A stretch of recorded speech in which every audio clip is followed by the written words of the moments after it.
নেতৃত্ব দিলে দোষের কিছু নাই, নেতৃত্ব পেলেও দোষের কিছু নাই।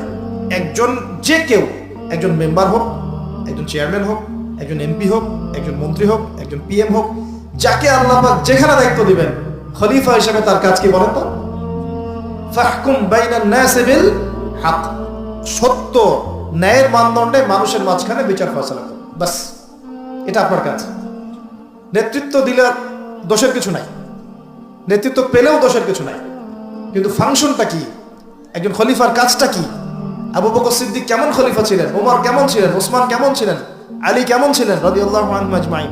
তারা এই আয়াতের উপর আমল করতেন, ফাহকুম বাইনান নাসি বিল হক, মানুষের মাঝখানে ন্যায় বিচার করুন।